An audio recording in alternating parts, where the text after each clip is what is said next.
আসসালামু আলাইকুম। মানববিজ্ঞানের পক্ষ থেকে তোমাদের শুভেচ্ছা।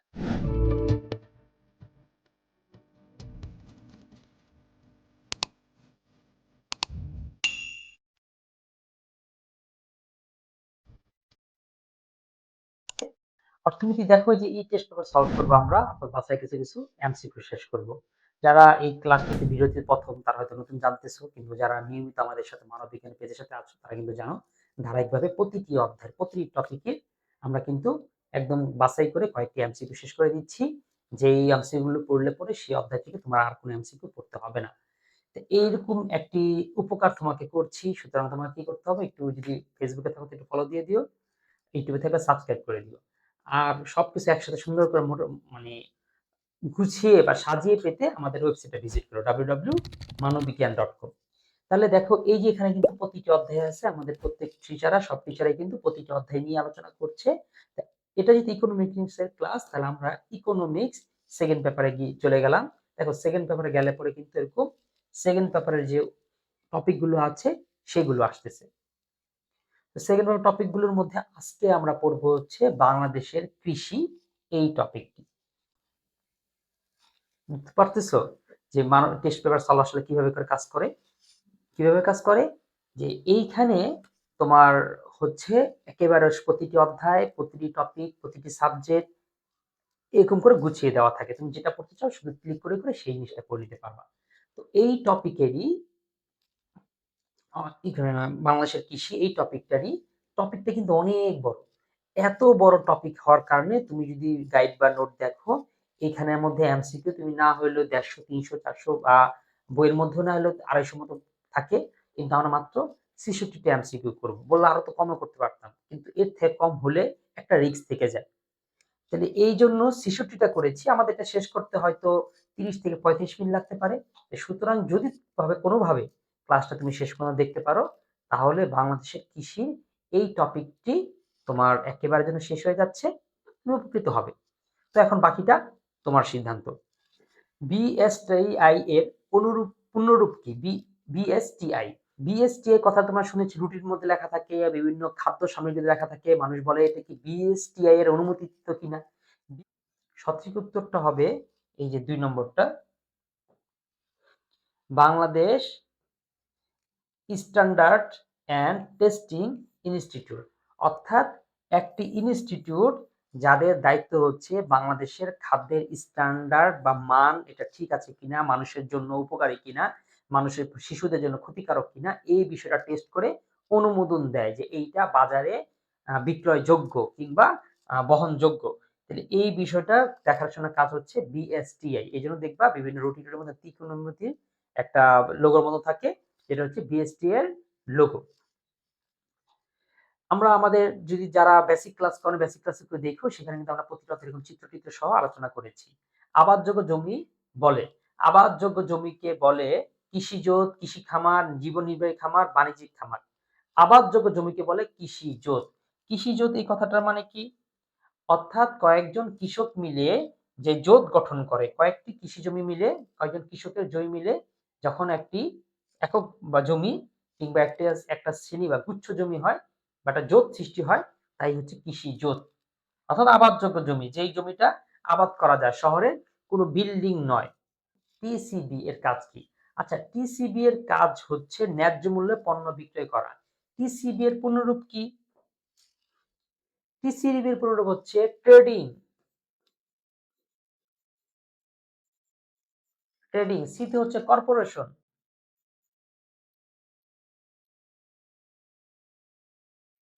আর বিতে হচ্ছে বাংলাদেশ।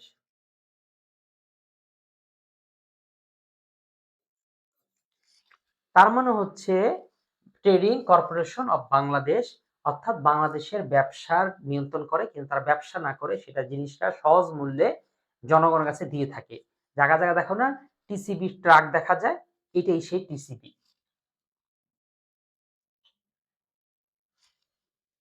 তো তার কাজ কি? ন্যায্য মূল্যে পণ্য বিক্রয় করা। নিচের উদ্দীপকের আলোকে আমরা প্রশ্নটা করতে পারি, মুখলেস একজন দরিদ্র কৃষক নিজের জমিতে না থাকায় অন্যের জমি চাষ করে, সে সনাতন পদ্ধতিতে চাষ করে। সেচ ও সার ব্যবহার করতে পারে না, তার উৎপাদন ক্ষমতা কম। তাহলে এটা যদি হয়ে থাকে মুখলেস কোন ধরনের কৃষক? মুখলেস হচ্ছে বর্গা চাষী। যেহেতু নিজের জমি না থাকে অন্যের জমি সে চাষ করে, আর বর্গা চাষীরা হচ্ছে এরকম নিজের জমি না থাকাতে সে অন্যের জমি চাষ করে। এটা উত্তর হবে বর্গা চাষী।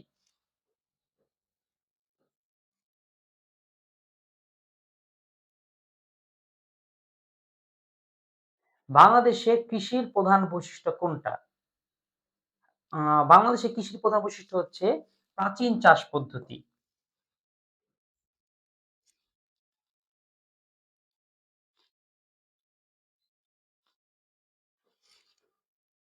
প্রাচীন চাষ পদ্ধতি। হোয়াইট গোল্ড বলতে বোঝায়, আচ্ছা, গোল্ড মানে তো স্বর্ণ, এটা সোনালী কালার। কিন্তু সাদা স্বর্ণ কেন বলা হয়? কারণ বাংলাদেশে এই যে চিংড়ি যেটা আছে মৎস্যের মধ্যে পড়বে, আমিষের একটি গুরুত্বপূর্ণ আমিষ। এইটি আমরা বিদেশে রপ্তানি করে প্রচুর পরিমাণে অর্থ উপার্জন করি, বৈদেশিক মুদ্রা আহরণ করি। এইজন্য এটাকে বলা হয়েছে আমাদের জন্য এটা হচ্ছে স্বর্ণ। আমাদের তো স্বর্ণের খনি নাই, চিংড়ি মাছ রয়েছে সাতক্ষীরায়। তো সাতক্ষীরারা আমাদের এই হোয়াইট গোল্ড অর্জনে অনেক সুবিধা ব্যবস্থাপনা করে থাকে। উৎপাদনের উদ্দেশ্যের ভিত্তিতে খামার কত প্রকার?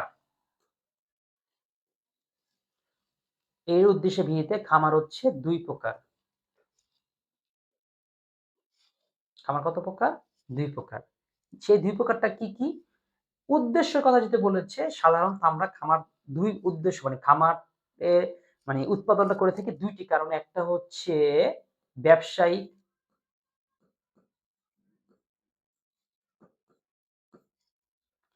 আরেকটি কারণ হচ্ছে পারিবারিক।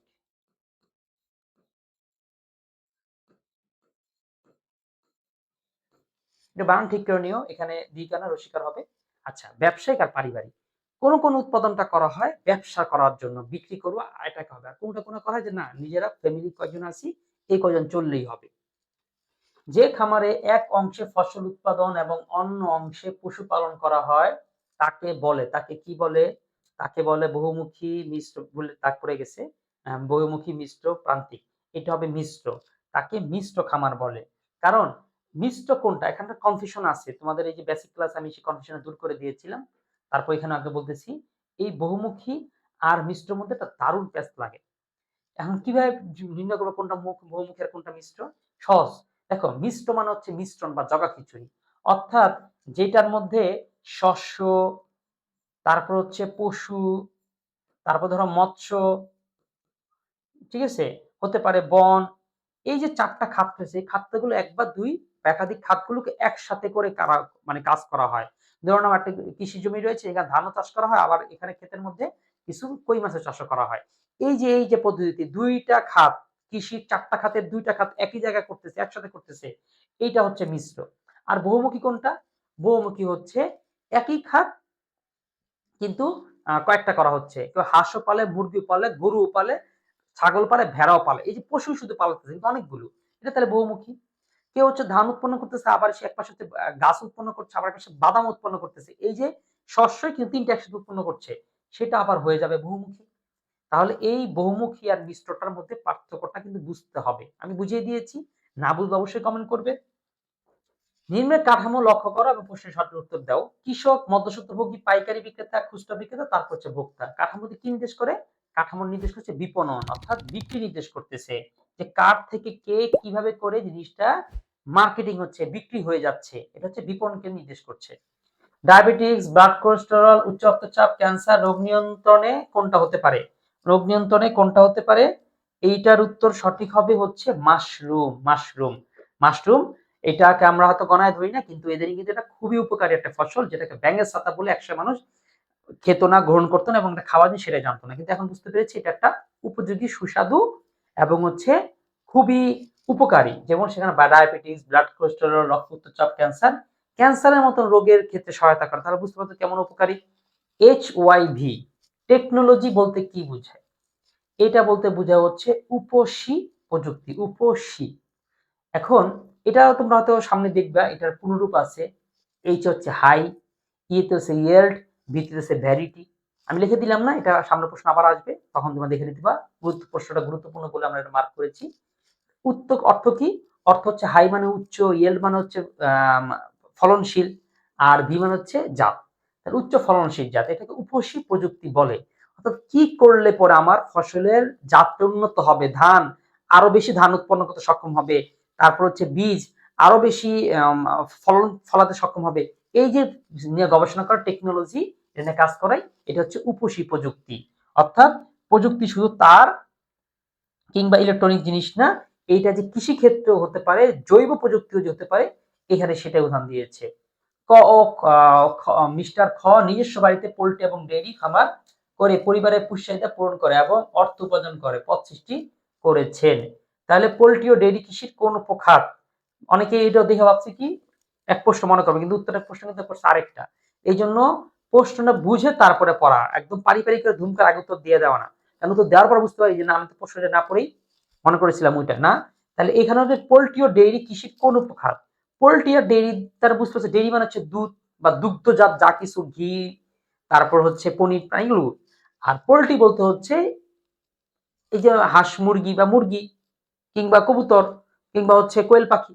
এই যে পোল্ট্রি ও ডেইরি কৃষি কোন উপখাতের মধ্যে পড়বে? এইটা পড়বে হচ্ছে পশু সম্পদের মধ্যে। তাই তো পশু সম্পদের মধ্যে তো পড়ার কথা, কারণ দুইটাই পশু। পশু খাত থেকে আরোহিত হয়। মাশরুম গবেষণা কেন্দ্র রয়েছে কোথায়? ঢাকা, গাজীপুর, সাভার, টাঙ্গাইল। আচ্ছা, বাংলাদেশে যতগুলো, বাংলাদেশের বিভিন্ন জেলায় জেলায় এরকম গবেষণা কেন্দ্র আছে, মশলা গবেষণা কেন্দ্র, যেটা আমি তালিকা তোমাদেরকে দিয়ে দিয়েছি বেসিক ক্লাসে। তো এখানে মাশরুম গবেষণা কেন্দ্র রয়েছে কোথায়? এটা হচ্ছে উত্তর হবে সাভারে। সাভারে রয়েছে।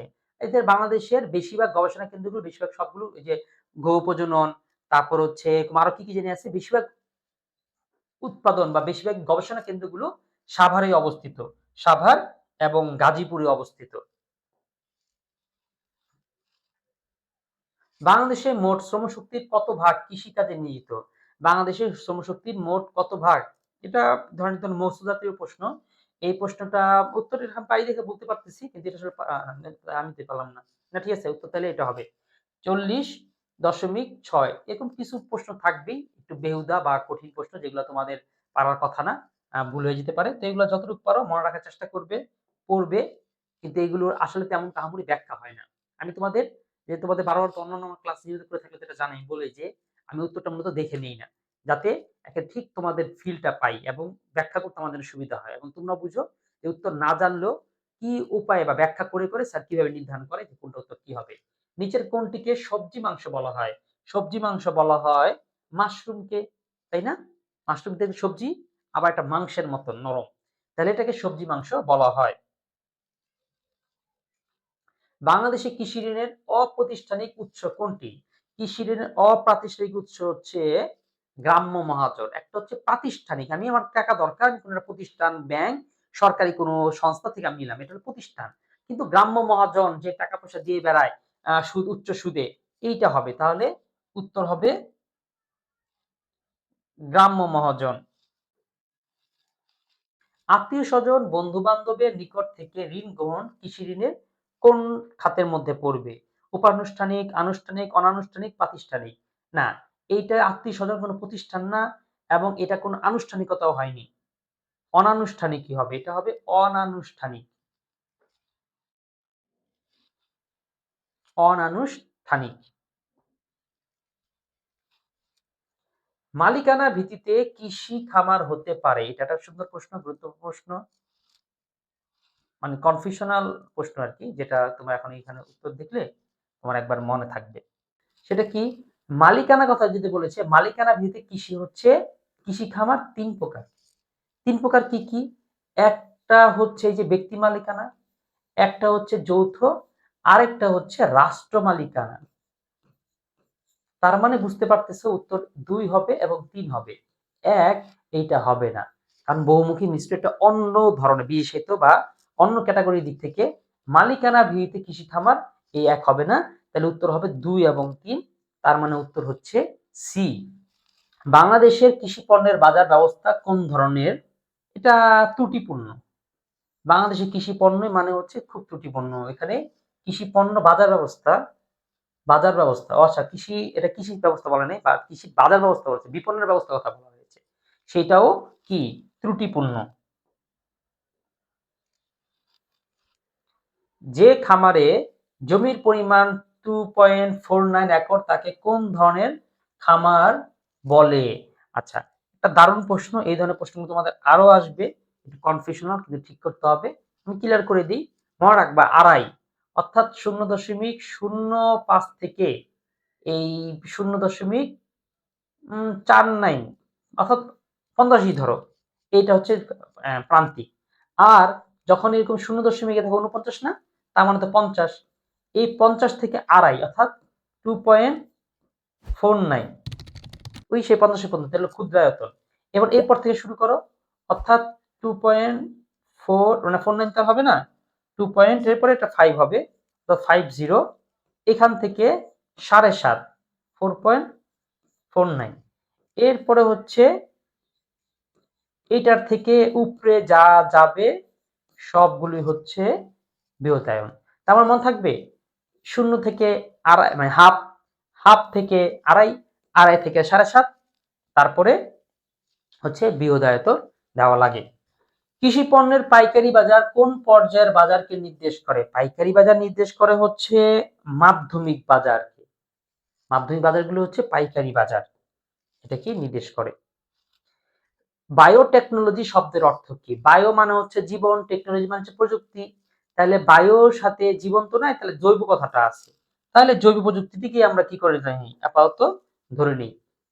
অর্থাৎ বায়োটেকনোলজি হচ্ছে জৈব প্রযুক্তি, অজৈব প্রযুক্তি না, এটা কিন্তু দাগ পড়ে গেছে। তাহলে উত্তর এটা হবে, একটু খেয়াল রাখতে হবে। এই জন্যই ক্লাসে সাউন্ড অফ করে দেখে লাভ নেই, ব্যাখ্যাগুলো দেখো, ব্যাখ্যাতে মনোযোগ দাও। শুধু ভিডিওটা ছেড়ে রেখে অন্য কাজ করো না, এটা ক্লাস করছোই, মনোযোগ দিয়ে করো, এতেই তোমার সফলতা বা লাভ হবে। আমরা এখান থেকে একটা দেখি উদ্দীপক সহ। একরাম সাহেব সামান্য পরিমাণ জমি আছে, এতে চাষ করে তিনি যে উৎপাদন করেন তা দ্বারা কোনোভাবেই পারিবারিক চাহিদা মেটাতে পারেন। তাহলে সাহেবের খামার হচ্ছে চাষাবাদ করতে আধুনিক পরিবারের ভোগ একমাত্র উদ্দেশ্য, বৈদেশিক মুদ্রা অর্জনের সুযোগ আছে, আঞ্চলিক চাহিদা পূরণ করা না। এটা শুধু পারিবারিক ভোগই একমাত্র উদ্দেশ্য, সেই শুধু পরিবারের ভোগের জন্যই কাজ করে, তার নিজের অঞ্চলের লোকেরও খাইতে পারবে কিনা এইটুকু তার ভাবার দরকার বা প্রয়োজন মনে করে না। বাংলাদেশের কৃষি ঋণের উপানুষ্ঠানিক উৎস কোনটা? উপানুষ্ঠানিক এই কথাটা কি? মানে আনুষ্ঠানিকের আন্ডারে আরেকটা অনুষ্ঠান, এইটাকে উপানুষ্ঠানিক বলছে। তাহলে এটাকে কি বলা যেতে? বাংলাদেশের কৃষি ঋণের। কৃষি ঋণের যদি হয়েই থাকে তাহলে সোনালী ব্যাংক, বাংলাদেশ ব্যাংক, গ্রামীণ ব্যাংক তো হবে না। উৎস যদি হয়ে থাকে বাংলাদেশ কৃষি উন্নয়ন ব্যাংক। এটা কি হলো ভুল? বাংলাদেশ ব্যাংক, গ্রামীণ ব্যাংক। ও আচ্ছা, ঠিক আছে। তাহলে রাজশাহী কৃষি ব্যাংক হলে সবগুলো কৃষি ব্যাংকে চলে আসতো। তাহলে এটা শুধু এটা উত্তর হচ্ছে না, এটা আমারটাই ভুল হইলো। মূলত হবে গ্রামীণ ব্যাংক, কারণ এটা হচ্ছে কৃষি ঋণের একটা আনুষ্ঠানিকের আন্ডারে আরেকটা আনুষ্ঠানিকভাবে সেখান থেকে নিয়ে কৃষকরা, তারা জানো তো গ্রামীণ ব্যাংক ক্ষুদ্র ঋণ দিয়ে থাকে, কেন্দ্রীয় ব্যাংকের অধীনে নয়, কিন্তু বেসরকারি প্রতিষ্ঠান নিজস্ব নিয়ম অনুসারে অনুসরণ করে যে ঋণ দেয় তাই উপানুষ্ঠানিক ঋণের উৎস, যেমন এনজিও সমূহ, যে গ্রামীণ ব্যাংক। ও দেখছো, সুন্দর ব্যাখ্যাও দিয়ে দিয়েছে। এটা ভালো যে আমি পড়লাম, সমস্যা হইলে আমি সেই ব্যাখ্যাটা পাবো। আর তোমার তাহলেও ভালো, সেই ব্যাখ্যা যদি পাবা না, টিচার সেই ব্যাখ্যা সব বলে দিচ্ছে, করে দিচ্ছে। ত্রুটিপূর্ণ ওজন ব্যবস্থা কৃষিতে কোন ধরনের সমস্যা সৃষ্টি করে? এটা বিপণনের সমস্যা সৃষ্টি করে। কৃষি উপকরণ, হ্যাঁ, বিতরণের না বিপণনের সমস্যা। অর্থাৎ যদি ত্রুটিপূর্ণ মাপঝোঁক থাকে তাহলে সঠিক হিসাব পাওয়া যাবে না। আমি আলু বলছি 10 টন, প্রতি টন থেকে যদি আমার এক কেজি 1 কেজি করে কমায় রাখা হয়, হিসাব করা হয়, তাহলে তো আমার অনেক পুরো একটা ট্রাকের মধ্যে অনেক টাকা লস গুনতে হবে। দেখা গেল যে লাভটাই ধরতে মানে যেতে পারে। তাই ত্রুটিপূর্ণ ওজন ব্যবস্থা কৃষিতে কোন ধরনের সমস্যা সৃষ্টি করে? কৃষিতে বিপণন সমস্যা সৃষ্টি করে। বাংলাদেশে কোন ধরনের খামারের আধিক্য রয়েছে? কোন ধরনের খামার? বাংলাদেশে এই জীবন নির্বাহী খামার আধিক্য রয়েছে। সবাই খামারের বেশিরভাগটাই জীবন নির্বাহ করার জন্য করে থাকে, বাসার ছাদে, খাটের তলে, এরপরে হচ্ছে বারান্দায়। মালিকানা ভিত্তিতে কৃষি খামার কত প্রকার? মালিকানা ভিত্তি হিসেবে আমরা দেখিয়েছিলাম, মালিকানা ভিত্তি তোমরা পারার কথা, এটা 3 প্রকার। সেটা কি?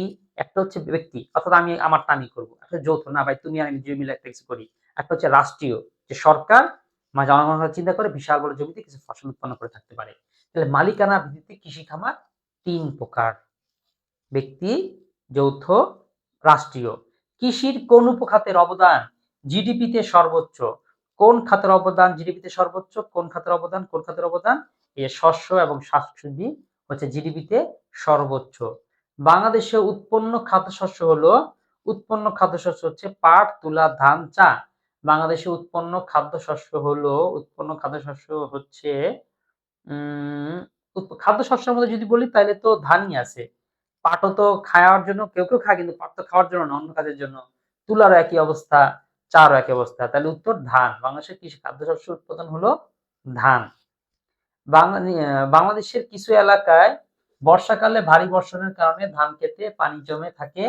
কৃষকের তখন ধান ক্ষেতে কই, শিং, মাগুর ও চিংড়ি চাষ করেন। তার মানে এটা কোনটা বুঝতে পেরেছো? এটা হচ্ছে, যেহেতু একটার মধ্যে অনেকগুলো, তাহলে এটা মিশ্রই। ঠিক আছে? যদি মনে হতো ধানের মধ্যেই আবার পাট উৎপন্ন করে, তাহলে এটা হচ্ছে বহুমুখী। কিন্তু ওটা না, মূলত ভিন্ন ভিন্ন খাত ব্যবহার করা হচ্ছে যেহেতু, সুতরাং এটা হবে মিশ্র, যেটা আমরা আগে অনেক আলোচনা করেছি। BRRI এর পূরক কি? এটা রাখলেই যখন দুইটা আর দেখবে তখনই মনে হবে এটা রাইস, ভাষার কথা মনে করে দিচ্ছে। সেটা হচ্ছে Bangladesh rice research academy institute. Rice research যেটা বলেছে, তার মানে অপশন ডি এবং অপশন বিটা কেটে দিলাম, কারণ এই দুইটা হচ্ছে রিকভারি, রিসার্চ নাই। তাহলে উত্তর এ এবং বির মধ্যে হবে। সুতরাং এই দুইটার মধ্যে দেখি বাংলাদেশ লিখছে, রাইস, আচ্ছা রাইস লিখেছে, তাহলে উত্তর এ হবে। কারণ এটা হচ্ছে ধান গবেষণা কেন্দ্র। এই রুরাল রিসার্চ ইনস্টিটিউট বলে দেখেছে, রুরাল মানে প্রান্তিক কিংবা গ্রাম্য নিয়ে গবেষণা করার জন্য এখন কিছু হয়নি, বরং ধান গবেষণা করার জন্য গবেষণাগার রয়েছে উচ্চ ফলনশীল ধান উৎপন্ন করার জন্য। বাংলাদেশের কৃষি কয়টি উপখাত রয়েছে? বাংলাদেশের কৃষি উপখাত রয়েছে 4টি। কি কি? ওই যে শস্য, তারপর হচ্ছে মৎস্য, তারপর হচ্ছে পশু, আর একটা হচ্ছে বন। এই হচ্ছে কৃষির 4টা খাত। আমরা কৃষি বলতেই শুধু আমাদের মাথায় ঘুরপাক খেতে থাকে যে ফসল আর ফসল। কোনটি বাংলাদেশের কৃষির বৈশিষ্ট্য? উৎপাদন পদ্ধতি, প্রকৃতির উপর নির্ভরশীল, বদ্ধশিল্প অনুপাতিক, নিম্নলিখিত বিপণন ব্যবস্থা। সবগুলোই তবে প্রকৃতির উপর নির্ভরশীল। আমরা বৃষ্টি হলেই ভালো করব, না হলে কোনো প্রযুক্তিগত বিষয় আমাদের থাকে না। এই জন্য ক্ষতিটাও ওভাবে করেই হয়। পরের প্রশ্ন যে বাংলাদেশে আদর্শ কৃষি খামারের আয়তন কত? আদর্শ কৃষি খামারের আয়তন 3 একর। তার মানে 3 একর কম হলে সেটা খুবই কম হয়ে যায়। বেশি হলেও তাকে অনেক বেশি মনে হয়। কিন্তু 3 একর হচ্ছে আদর্শ। কোন ধরনের কৃষিজ উৎপাদনের ক্ষেত্রে কৃষি জমির প্রয়োজন হয় না? কৃষি জমির প্রয়োজন হয় না হচ্ছে মাশরুম উৎপাদন ক্ষেত্রে। দেখতে তো মাশরুম একটা বোতলের মধ্যে করা যায়, একটা প্যাকেটের মধ্যে করা যায়। এটার জন্য কি লাগে না, এরকম জায়গা জমি এত বড় কিছু লাগে না। মাশরুম হলো ঔষধি গুণ সম্পন্ন, পুষ্টিকর, ব্যয়বহুল, এডস প্রতিরোধক, সবগুলোই। না ব্যয়বহুলটা হবে না। মাশরুম তো খুব ব্যয়বহুল না, ব্যাঙের ছাতার মতো যেখানে সেখানে পাওয়া যায়। তাহলে উত্তর হবে 1 এবং 3। উত্তর 1 এবং 3, উত্তর বি। HYV টেকনোলজি পুনরুক্তি, যেটা আমি আগে বলেছিলাম। H হচ্ছে হাই ইয়েল্ড ভ্যারাইটি একটা টেকনোলজি। ঠিক আছে? এই হচ্ছে 3টা। তাহলে এটা কাজ কি? এই অর্থ উচ্চ ফলনশীল। আমি এটা ওখানে লিখি না, এখানে লিখে দিই। হাই মানে হচ্ছে উচ্চ, ইয়েল্ড মানে হচ্ছে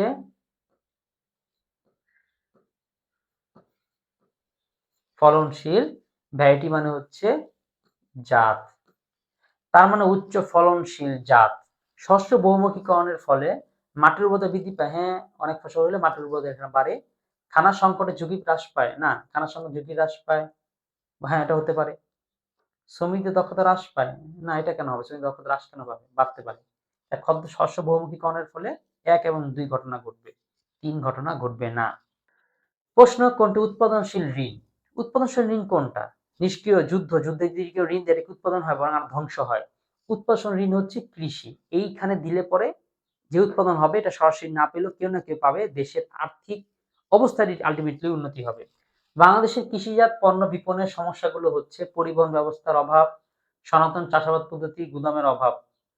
কৃষিজাত পণ্য বিপণনের ক্ষেত্রে সমস্যা। দেখো এখানে প্রশ্ন খুব ক্রিটিক্যাল হয়ে গেছে। অনেক সবগুলোতে সমস্যা স্যার, দাগ দিয়ে দিলাম 3টা। কিন্তু এখানে প্রশ্ন কি বলেছে? বাংলাদেশের কৃষিজাত পণ্য বিপণনের সমস্যা কোনগুলো? কারণ চাষাবাদের সমস্যা সনাতন পদ্ধতিতে। কিন্তু সনাতন পদ্ধতিতে চাষাবাদ করার কারণে বিপণনে কোনো সমস্যা হয় না। তাহলে উত্তর এটা হবে না। উত্তর পরিবহন ব্যবস্থার অভাব। হ্যাঁ, পরিবহন ব্যবস্থা মানে সংকট বা অসুবিধা থাকার ফলেই আমি বিক্রিটা খুব সহজে করতে পারছি না। এরপরে গুদাম অভাবে থাকার কারণে আমি সংরক্ষণ করে দাম ধরতে পারতেছি না, পর্যাপ্ত দাম। তাহলে উত্তর হবে 1 এবং 3। উত্তর 1 এবং 3। বাংলাদেশের কৃষির উপখাতগুলো কি কি? কৃষি ও খামার ও কৃষিজ, শস্য উৎপাদন, বনজ সম্পদ, সহায়ক সেবা সবগুলি। যেটা আমরা দেখেছিলাম প্রায় ৪ টা খাত আছে, এখানে ৩ টার মতন এসেছে। প্রশ্ন, কোনগুলো অর্থকরী ফসল? অর্থকরী ফসলের মধ্যে আছে ধান, তুলা, চাল, ইক্ষু, চা, রবার, ভুট্টা, চা। তার মধ্যে দেখো চাও আছে কিন্তু এখানে ২ টাই, চা এবং রবার ২ টাই যেহেতু অর্থকরী ফসল, অর্থাৎ এগুলো অর্থ আনার ব্যবস্থা করে দেয়। এইজন্য এই ২ টা হচ্ছে অর্থকরী ফসল। শুভ, ফারদিন, নাবিল তাদের জমি ও অন্যান্য উপকরণসমূহ একত্রকরণ করে একটি খামার প্রতিষ্ঠা করেছে। তাহলে উদ্দীপক খামারটা হবে আদর্শ খামার, হ্যাঁ চলে। খামারটি লক্ষ্য করা যায়, ওকে। সুনির্দিষ্ট ফসল উৎপন্ন করে, হ্যাঁ। তার মানে তারা আধুনিক প্রযুক্তি বা আধুনিক সিস্টেমের কৃষি সবগুলো ব্যবহার করেছে। তাহলে উত্তর ১, ২, ৩ ই হবে। এবং কানাডা, ইউরোপেও এই ধরনের ফসল উৎপাদনের সিস্টেমটা দেখা যায়। জনাব অজিত কোন ধরনের সমস্যার সম্মুখীন? সেটি কি? এলাকায় পর্যাপ্ত গুদাম নাই। আর্থিক সংকটের কারণে তিনি এটা ব্যবস্থা করতে পারেন না। তাহলে এটা হবে কৃষি পণ্যের বিপণন, অর্থাৎ তার বিপণনটা ঠিক মতন হচ্ছে না। সেটা মানুষের পৌঁছে দিবে, সেটা ঠিক মতন হচ্ছে না। তার মানে এটা বিপণনের সমস্যা। উন্নত বীজের প্রধান বৈশিষ্ট্য কোনটা? বীজ গজানোর হার। উন্নত বীজ গজানোর হার হবে ৮০%। মনে থাকবে, বীজ ৮০%। ৮০% যদি হয়, কাজ হয় বা উৎপাদন মানে সূত্রতা থাকে, তাহলে সেই বীজটা ভালো। কৃষিজাত বলতে কি বোঝায়? একই কৃষি পণ্য উৎপাদনকারী অবিচ্ছিন্ন জমি, একই জমিকে সকল কৃষি জমি, একই কৃষি জমি উৎপাদনকারী ভিন্ন ভিন্ন জমি, ভিন্ন ভিন্ন কৃষি উৎপাদনকারী অবিচ্ছিন্ন, একই কৃষি পণ্য উৎপাদনকারী অবিচ্ছিন্ন জমি, এটা হতে পারে একই কৃষি পণ্য। অর্থাৎ একই জিনিস উৎপাদন করে সবাই মিলে ঐক্যবদ্ধ হয় যে আমরা সবাই মিলে একটা ফসল ফলাবো। এটা হলে ফসলের অবস্থা ভালো হয় এবং মানুষের উন্নতির দিক দেখা যায়। প্রান্তিক কৃষকের জমির পরিমাণ কত একর? ওই যে আমরা দেখেছিলাম কি কৃষি জমি প্রায় ৪ প্রকার। এই যে ০ থেকে ০৪ এটাকে বলা হয় প্রান্তিক। ৫০ থেকে ২.৫ এটাকে বলা হয় ক্ষুদ্রায়তন।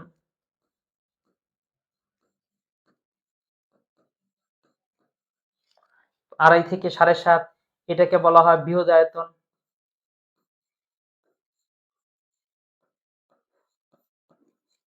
আর এইটা না সরি ভুল বলে ফেলছি। এটা হবে বৃহদায়তন। আর এই ২.৫ থেকে ৭.৫ এইটা হবে হচ্ছে মাঝারি। That's okay. নার্সারি স্থাপন প্রধানত কোন কার্যক্রমের অংশ? নার্সারি স্থাপন হচ্ছে কোন কার্যক্রমের অংশ? এইটা হচ্ছে নার্সারি বনায়নের অংশ। এটা কৃষি না, এটা নার্সারি। এটা বরং দেশের বনায়নের অবদান রাখবে, গাছের সংখ্যা বাড়াবে, সেদিকে লক্ষ্য রাখে। কৃষিজাত বাংলাদেশের অর্থনৈতিক কাঠামোর কোন খাতের মধ্যে পড়ে? কৃষি পরে হচ্ছে বাংলাদেশের উৎপাদনশীল খাতের মধ্যে। এটা কোনো মালিকানা না, এটা শহরের খাত না, গ্রাম্য খাত না, গ্রাম শুধু করবে এরকম না, এটা মূলত সব জায়গায় হবে। তাই এটা হচ্ছে উৎপাদন ভিত্তিক। বাংলাদেশে কৃষিক্ষেত্রে অধিকাংশ কৃষক কি কৃষিকাজ করে কিসের জন্য? আত্মপোষণের জন্য। সুমনের বাবা জমিতে চাষ করে গরু, কাঠের লাঙ্গল ও জোয়াল ব্যবহার করেন। দেখো আগের দিনে যে জিনিস ব্যবহার করতেছে, তা এটা সনাতনী পদ্ধতি হবে। সহজ প্রশ্ন, আমাদের দেশে আধুনিক পদ্ধতিতে কৃষিকাজ করা সম্ভব নয় কেন? আমাদের দেশে সম্ভব না কারণ হচ্ছে শিক্ষার অভাব, কৃষি জমিগুলো ক্ষুদ্র খণ্ডের জন্য সার প্রয়োগ না করে, এই যে এইটা। কৃষি জমিগুলো ক্ষুদ্র ক্ষুদ্র, সবাই মিলে এককভাবে যৌথভাবে অনেক ফসল উৎপাদন করে দিব, বিপ্লব ঘটায় ফেলবো, এটা চায় না। প্রত্যেকে আমার জমি, আমি একটু ফসল উৎপন্ন করি, সবটা থেকে একটু একটু করে হয়। এটা ইন্ডাস্ট্রিয়াল পর্যায়ে কিংবা আধুনিক পর্যায়ে এটা হয় না। বাংলাদেশের মোট ভূখণ্ডের কত শতকরা কত ভাগ বনভূমি রয়েছে? এটা ১৭.৬২ ভাগ, যেটা ২৫ ভাগ হওয়ার কথা, ২৫ ভাগ হওয়া উচিত। আমাদের ১৭ ভাগ আছে, বা এর তো কম হতে পারে। নিচের কোনটি মালিকানা ভিত্তিক খামার? মালিকানা ভিত্তিক খামারকে যদি আমরা খুঁজতে যাই, তাহলে এখানে বহুমুখী আসবে না, মিশ্র আসবে না, যৌথ বিষয় তো আসবে না। উত্তরটা সহজ। মালিকানা ভিত্তিক খামার হচ্ছে ৩ প্রকার: ব্যক্তি, যৌথ আর হচ্ছে রাষ্ট্রীয়। এখানে যেহেতু যৌথ আছে, উত্তরটা যৌথ হবে। কৃষকেরা স্বেচ্ছায় পরস্পরের জমি একত্রিত করে যে খামার গড়ে তোলে তাকে কি বলে? সবাই মিলে যখন মিলে একটা খামার বানায় যায়, ভাই তোমার আমার জমি আমার জমি দেই, সবাই মিলে একসাথে পরিশ্রম করি, একসাথে ভালো ফসল উৎপন্ন হবে, জায়গা অনুযায়ী যে যার ভাগটা সমান করে নিয়ে নিব, তাহলে এটা হবে সমবায় খামার। মুনাফা অর্জন কোন খামারের প্রধান বৈশিষ্ট্য? মুনাফা অর্জন হচ্ছে বাণিজ্যিক খামারের প্রধান বৈশিষ্ট্য, যেখানে মুনাফা অর্জন করার মূল বিষয় এখানে জীবন ধারণ কিংবা পরিবার চালানোর কথা থাকে না। জীবন ধারণ উপযোগী খামারের মূল লক্ষ্য কি? পরিবার অভাব পূরণ, লাভবান হওয়া, কৃষিজ বৃদ্ধি করা, ধনী হওয়া। পরিবারের অভাব পূরণ। জীবন ধারণের মধ্যে হচ্ছে পরিবারের অভাব পূরণ কিংবা নিজের ব্যক্তিগত অভাব পূরণ। যেসব কার্যকলাপের মাধ্যমে দ্রব্য সামগ্রী উৎপাদন কাছ থেকে ভোক্তার কাছে পৌঁছে তাকে কি বলে? আচ্ছা, উৎপাদক থেকে ভোক্তা পর্যন্ত পৌঁছানোর সিস্টেমকে কি বলে? এইটাকে বলা হয় বিপণন, অর্থাৎ বিক্রি, পৌঁছে দেওয়া। ভোক্তার আছে অভাব, উৎপাদকের কাছে কি? যোগান। ২ জন মিলে দেখা করে যে জায়গায় সেটা হচ্ছে বাজার। এই যে প্রক্রিয়াটা এটা হচ্ছে বিপণন। বাংলাদেশের প্রাচীন পদ্ধতির মাপ কোনটি? এই যে ধামা। ওই যে একটা পাত্র দিয়ে ধামা দিয়ে এরকম মাপতো আগে। এক ধরনের কাপের মতন ছিল, এরকম ধামার মতন, মানে বাটির মতন। এটা দিয়ে ধানগুলো মাপতো। এটা প্রাচীন সিস্টেম। প্রাচীন পদ্ধতির মাপ কোনটা? সেটা হচ্ছে ধামা। বিজ্ঞানী ডক্টর মকসুদুল আলম জীবন রহস্য উন্মোচন করেন। মারা গেছে লোকটি এবং অনেক জায়গায় তার ছবিটিও এসেছিল। তিনি অনেক বড় বিজ্ঞানী। বাংলাদেশের একটা অনেক বড় সাফল্য তিনি নিয়ে এসেছেন। তো সেটা কি? এটা পাট গাছের জিন রহস্য উন্মোচন। জিন রহস্য মানে কি? এটা হলো যে তবক জিন, তাপ জিন এরকম না, বা জিন পরি এই জিন না। এই জিন মানে হচ্ছে যে মানুষের বা শরীরের মধ্যে যে ক্রোমোজোমের সংখ্যা বা জিন যেটা, সেটা তিনি এটার জীবন রহস্য উন্মোচন করেছে। কিভাবে করে পাট সৃষ্টি হয়? এটা হওয়ার কারণে তিনি হয়তো উন্নত জাতের ফসল, দানা বা এরকম আলাদা জিনিস তৈরি করতে সক্ষম হবে। এই কাজটা তিনি পৃথিবীতে তিনি প্রথম করেন যে পাট গাছের জীবন রহস্য উন্মোচন। বিশ্বে ইলিশ উৎপাদনে বাংলাদেশ অবস্থান কত? ইলিশ উৎপাদনে বাংলাদেশ অবস্থান হচ্ছে ৮৬%।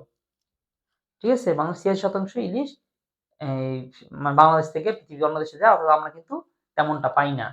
বাংলাদেশে চাষকৃত মাশরুমের মধ্যে কোনটি সারা বছর উৎপাদিত হয়? সারা বছর উৎপাদিত হয় একটাই, সেটা হচ্ছে ওয়েস্টার। ওয়েস্টারটা সারা বছর উৎপাদিত হয়। এটা এমন এক ধরনের মাশরুম যেটা সারা বছরই উৎপাদন করা সম্ভব হয়। কোন শিল্প থেকে অল্প সময়ে অর্থ আসে? অল্প সময়ে অর্থ আসে, সেটা হচ্ছে পোল্ট্রি শিল্প। মুরগি কিছু গার্লফ্রেন্ড না পেলে কিছু মুরগি পালা যায়, যে কি অন্তত কি হয়, ডিম দেয়। তো এই দেখছো, তাহলে ডিমের কারণে লাভবান হয়, যে পোল্ট্রি শিল্প। রাতারাতি এখানে অল্প সময়ে লাভ। অনেক মুরগি আবার ক্ষতি হলে একসাথে, মুরগি সব মরে গেলে একসাথে ক্ষতি। কিন্তু রাতারাতি ২-৩ মাসের মধ্যে এই যে ১০ টাকা ১৫ টাকার মুরগির বাচ্চা, এটা ১৫০ ২০০ ৩০০ টাকা বিক্রি করা যায়। তাই এই জন্য এটি অল্প সময়ে অর্থ আসে পোল্ট্রি শিল্পে। বাংলাদেশে শুধুমাত্র শীতকালে উৎপাদিত মাশরুম কোনটা? শীতকালে উৎপাদিত মাশরুম হচ্ছে ২ টা, ওয়েস্টার আর হচ্ছে বাটন। তাহলে ১ এবং ২। ১ এবং ২ ভুল বললাম? তাহলে কোনটা হবে? ও ২ এবং ৩, সরি। বাটন এবং সীতাকে। যাক, এগুলো তো মনে রাখি না, মনে থাকে না। আমি উত্তর দেখে নিও, আমি তো ব্যাখ্যাও দিলাম। সময়ের ভিত্তিতে কৃষি ঋণ কত প্রকার? সময়ের ভিত্তিতে কৃষি ঋণ হচ্ছে কয় প্রকার? ২ প্রকার বোধহয়। না, ২ প্রকার না, সরি ভুল দেখলাম। ৩ প্রকার। তাহলে এটা কি? শস্যের জন্য, পশুর জন্য, আরেকটা হচ্ছে মৎস্যের জন্য। এরকম ৩ ধরনের ঋণ নেওয়াটা কি সময়ের ভিত্তিতে কৃষি ঋণ বলে। বিএসটি এর কাজ কি? ওই যে দেখলাম ক্লাসের শুরুতে একটা ছিল বিএসটি এর পুনরূপ কি? আর এখন আসছে কাজ কি? কাজ হচ্ছে ন্যায্য মূল্য পণ্য বিক্রি করা না। ন্যায্য মূল্য পণ্য বিক্রি করা হচ্ছে টিসিবির কাজ। তাহলে বিএসটি এর কাজ হচ্ছে পণ্যের মান নিয়ন্ত্রণ করা। পণ্যটা মানুষের জন্য উপকারী না ক্ষতিকারক, এইটা টেস্ট করা, ল্যাবরেটরি টেস্ট করে দেখা। শেষ। এর মাধ্যমে আমাদের শেষ হয়ে গেল টেস্ট পেপার সলভ, বাংলা অর্থনীতি ২য় পত্রের কৃষি টেস্ট পেপার সলভ। তাহলে এরকম করে ধারাবাহিক তোমার সব ক্লাস আমরা দেখো। কোনো ক্লাস দেখতে কোনো সমস্যা হলে, কোনো কিছু বুঝতে সমস্যা হলে অবশ্যই কমেন্ট করো। তোমাদের কমেন্টের অপেক্ষা থাকবো, যেখানে আমরা রিপ্লেতে তোমাকে বাকি জিনিসগুলো, বাকি প্ল্যানগুলো সহজে বুঝিয়ে দিতে পারবো। আর রেকর্ড ক্লাস নিচ্ছি, ঈদের পরে লাইভ শুরু হয়ে যাবে। শুধু রিকোয়েস্ট করবো, তোমরা রেকর্ড ক্লাসগুলোকে একটু মূল্যায়ন করো, একটু দাম দিও। এই যে ফ্রি পেয়ে যাচ্ছ, এটাকেও দাম না দিলে, এটাকে মূল্যায়ন না করলে, তখন অবশ্যই পেইডে তোমার জন্য কিছুটা হলেও কষ্টকর হবে। তাহলে আজকে এই পর্যন্ত থাকতেছি। আমাদের দেখা হবে পরবর্তী ক্লাসে।